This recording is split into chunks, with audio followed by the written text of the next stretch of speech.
Ukraina vastupanu Venemaale jätkub. Veel territooriumi vallutatakse. Vene väed, mis on pärast Starlinki sulgemist endiselt segaduses, ei leia lahendusi. Praegu toimub midagi ootamatut Putinile. Ukraina valmistub Venemaa kevadrünnakuks, kuid nende peamine eesmärk on Krimm. Krimmi ja Venemaa maismaasild kaob peagi, sest Ukraina teeb midagi, mis võib Krimmi vabastada. Esmapilgul tundub see väitena kummaline. Ukraina territooriumi tagasivõtmise juures ei näi riik tegutsevat Krimmi vabastamiseks.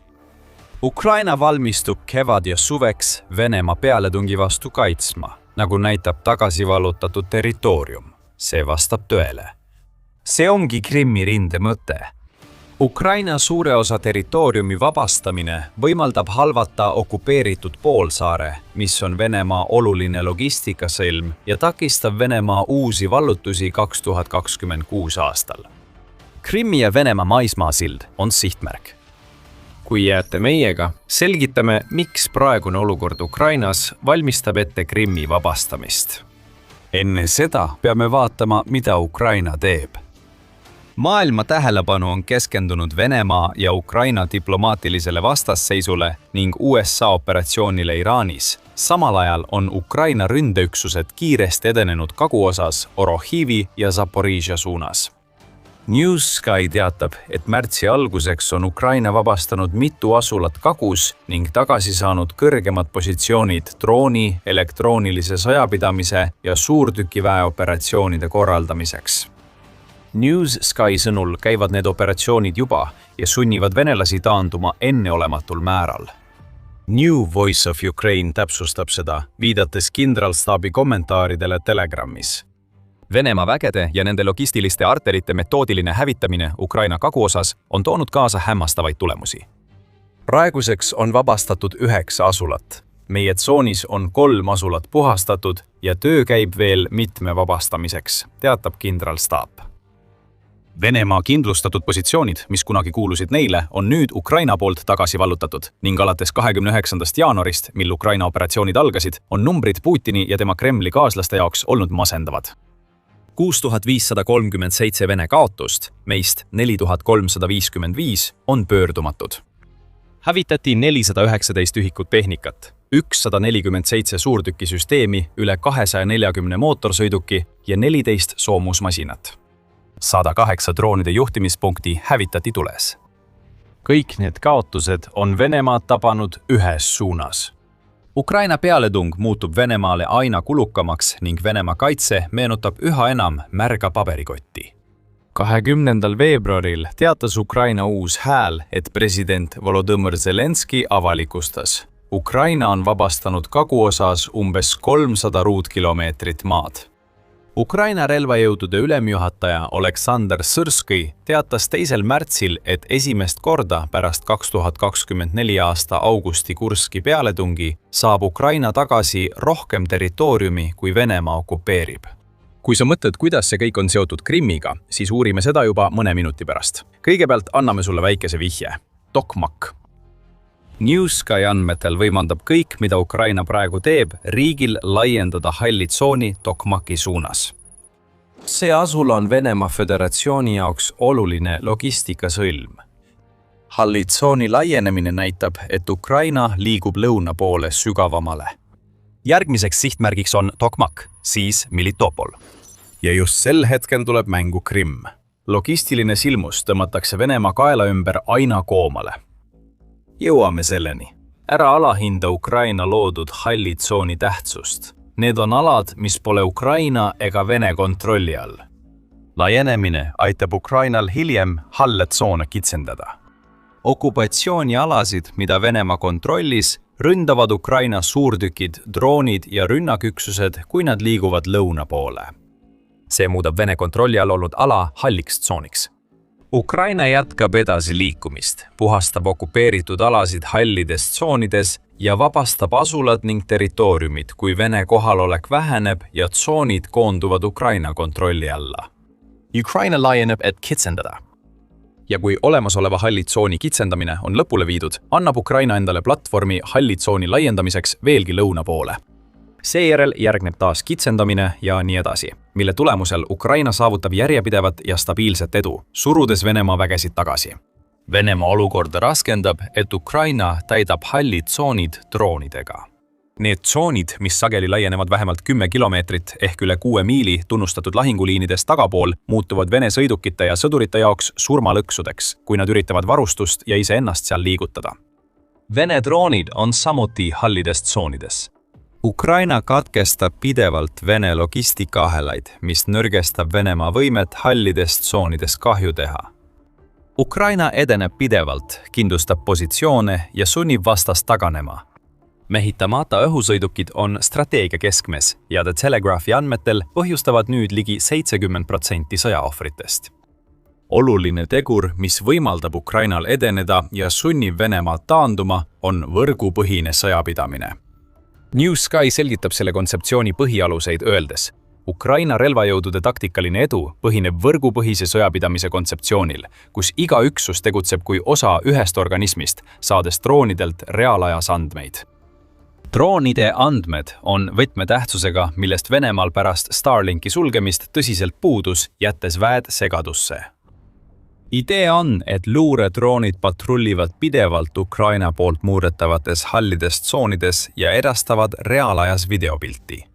See videomaterjal, mida täiendavad FPV droonide poolt hallides tsoonides läbi viidud kamikaadserünnakute käigus salvestatud kaadrid, on kogu info, mis suunatakse Ukraina keskse süsteemi nimega Delta-süsteem.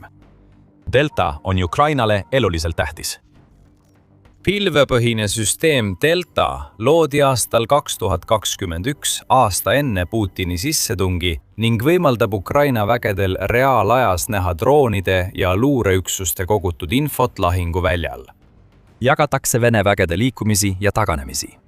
Delta annab tõendi selle kohta, kas Ukraina droonirünnakud olid edukad või mitte, ning veelgi rohkem tõendeid selle kohta, et ka teised rünnakuvormid täidavad oma eesmärki tänu pidevalt kohal olevatele luuredroonidele hallides tsoonides. Delta on kergesti ligipääsetav, spetsialiste ega seadistusi pole vaja. Ukraina sõjaväes saad sülearvuti, tahvelarvuti või nutitelefoniga kohe ligi inimluurele, satelliidipiltidele ja droonivideotele rünnakute koordineerimiseks. Seda näeme praegu Ukraina lõuna- ja kaguosas. Iga Ukraina rünnak Venemaa vastu on toetatud pideva andmete ja infovooga, millele Vene vägedel lihtsalt puudub ligipääs. Kokkuvõtteks, Ukraina näeb, mis lahinguväljal toimub, Venemaa ei näe. Ja just Ukraina võrgupõhise sõjapidamise kasutamine, mis võimaldab neil lõunasse tungida, avaldab Krimmile tohutut mõju. See muudab kõike. Sellepärast teeme sõjasaadet, et selgitada, kuidas jõud liigub. Uus, vajuta telli, et midagi ei jääks märkamata. Nii et Krimm. Kuidas on Ukraina lõunasse liikumine seotud Venemaa poolt 2014. aastast okupeeritud poolsaarega?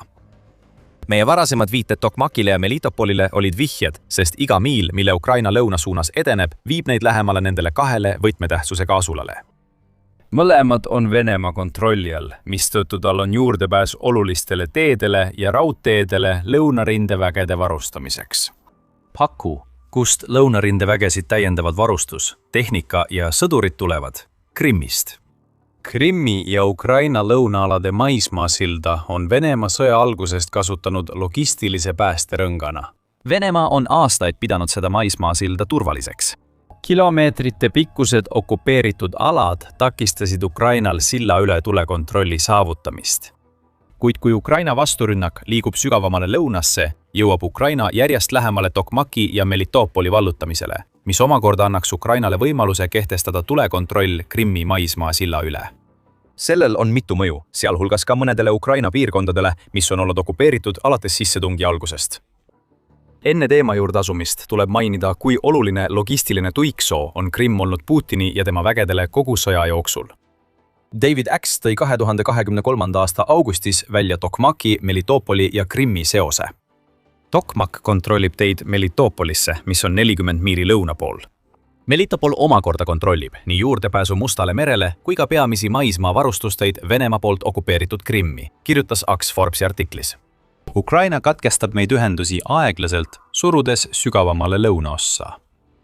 Nagu Atlandi nõukogu välja toob, veetis Venemaa peaaegu 10 aastat annekteeritud Krimmi poolsaare militariseerimisega enne Putini täiemahulist sissetungi. Putinis plaani järgi ei pidanud poolsaar sattuma otsese tule alla, vaid kasutama maismaasilda vägede ja varustuse viimiseks Lõuna-Ukrainasse ning suurte alade hõivamiseks. Venemaa tegi seda sõja alguses ning kiire sissetung viis Melitopoli, Tokmaki ja teiste oluliste Lõuna-Ukraina piirkondade okupeerimiseni. Krimmil on alates 2022. aastast sõjas tähtis logistiline roll maismaasilla ja ligipääsu tõttu Mustale merele. See logistiline arter on Ukraina edukate raketi- ja droonirünnakutega Venemaa Musta mere laevastiku vastu läbi lõigatud.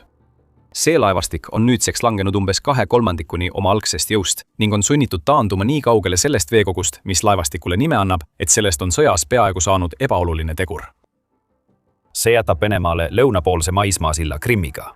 See sild on nüüd Ukraina sihikul. Kui Ukraina suudab tungida lõunas piisavalt kaugele, et saavutada tulekontrolli Krimmi maismaasilla üle, halvab see Venemaa lõunaväed. See võib Krimmi jaoks tähendada Venemaa poolsaare kasutamise lõppu raketiterrori tööriistana. Räägime ka, mida see Venemaa pealetungide jaoks tähendab. Euromaidan Press kirjutas 2. veebruaril, et Venemaa tulistas rakette Krimmist okupeeritud Ukraina aladele. Ukraina on sellele vastu tegutsenud, korraldades korduvalt lööke Krimmi pihta.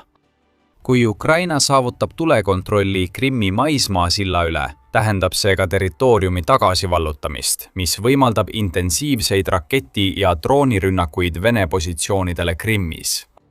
Kõik käib Vene sõjamasina nõrgestamise ümber. Kui Ukraina suudab Venemaa lõunaarmeed piisavalt nõrgestada, avaneb tal rohkem võimalusi mandril. Kui Krimmi ja Ukraina vaheline kitsaskoht suletakse, nõrgeneb Venemaa kaitsevõime Lõuna-Ukrainas. Newsky märgib, et rahvusvahelised sõjalised vaatlejad leiavad, edu lõunas loob võimaluse Berdjanski ja Mariupoli vabastamiseks. Venemaa teab hästi Ukraina kasvavast ohust nende asulatele Ukraina edasitungil lõunasse. Venemaa on tugevdanud oma positsioone nendes asulates, et olla valmis selleks, mis juhtub, kui Ukraina saavutab tulekontrolli Krimmi maismaasilla üle. Newsky lisab, et veelgi rohkem vihjeid Ukraina kavatsuste kohta tuleb ATACMS-i rünnakutest, mida ta on korraldanud lõunapiirkondade laskemoonaladude vastu, mis takistavad Venemaa püüdlusi kindlustada oma positsioone.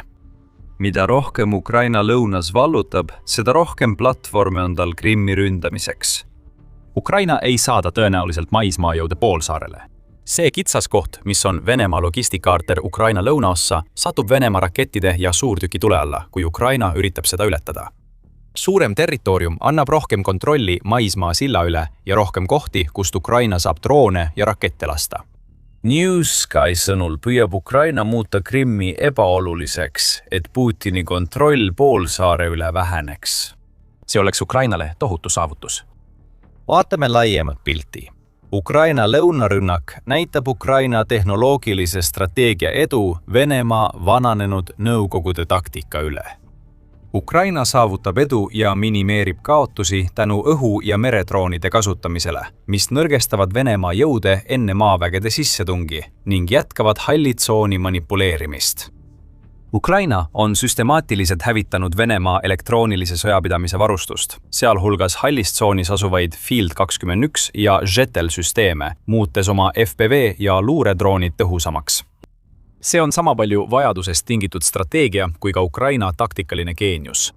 Defense News and Metal tegutsevad Ukraina brigaadide komandöörid rindel sageli vaid 30–60% isikkoosseisuga. Mõnes sektoris kontrollivad 12 Ukraina võitlejat 5–10 kilomeetri suurust ala. Umbes 200 000 Ukraina sõdurit on omavoliliselt lahkunud, teatab Defense News, ja veel 2 miljonit väldivad ajateenistust. Ukraina kasutab oma õhu-, mere- ja maadroonide tehnoloogiat elavjõu puuduse leevendamiseks, luues sisuliselt robotarmee, mis aitab Venemaa vastupanu murda ja teeb ründevägede töö lihtsamaks. Ukraina kindralstaabi avaldatud tohutu Vene kaotuste arv Lõuna-Ukrainas näitab, et Ukraina plaan on tõhus. Tehnoloogia ületab Nõukogude taktika ka Ukraina elavjõukriisi ajal. Ukraina põhjustab Venemaale samasuguse kriisi. 2. märtsil teatas Reuters, et Venemaa plaanib edeneda Ukrainas, keskendudes Dnipro ja Odessa piirkondadele Musta mere lähedal. Nad tahavad kindlasti jätkata Zaporižžja piirkonna suunas ja edasi Dnipro linna poole. Zelenski sõnul vaatavad nad raskustele vaatamata Odessa piirkonna poole. Ja ta lisas, et miski sellest, mida Ukraina Venemaa poolt näeb, ei viita sellele, et neil oleks võimekust teha midagi sellist, nagu nad plaanivad. Kui üldse, siis me näeme hoopis nende edusammude vastupidist toimumas. Ukraina strateegia Venemaa relvajõudude kurnamiseks hakkab toimima. Et teha neid edusamme, mida ta plaanib, vajab Venemaa reserve. Tal neid ei ole. Seda teatas UNN, viidates ISV avaldustele 2025. aasta lõpus. ISW Metel ei suuda Venemaa luua piisavalt suurt strateegilist reservi, et Ukrainas teha muud kui aeglasi ja ebakindlaid edusamme. 2026. aastaks kaotab Venemaa rohkem sõdureid, kui suudab värvata, alates novembrist ligikaudu 40 006. See sunnib Kremlit vähem toetuma vabatahtlikele sõduritele, keda on sisuliselt altkäemaksuga meelitatud Putini sõjas surema. Vähem vabatahtlikke tähendab, et rohkem sõdureid tuleb võtta Venemaa reservidest, mis omakorda tähendab, et kõik Venemaa suured suveplaanid nõrgenevad iga mööduva kuuga. Seega Ukraina lõunasse tung ei puuduta ainult Krimmi. Iga Ukraina tagasi võidetud maatükk on Venemaale suvel edasiliikumisel taas võitluse objekt. Kui Ukraina saab tulekontrolli Krimmi maismaasilla üle, muutub see Putinile võimatuks.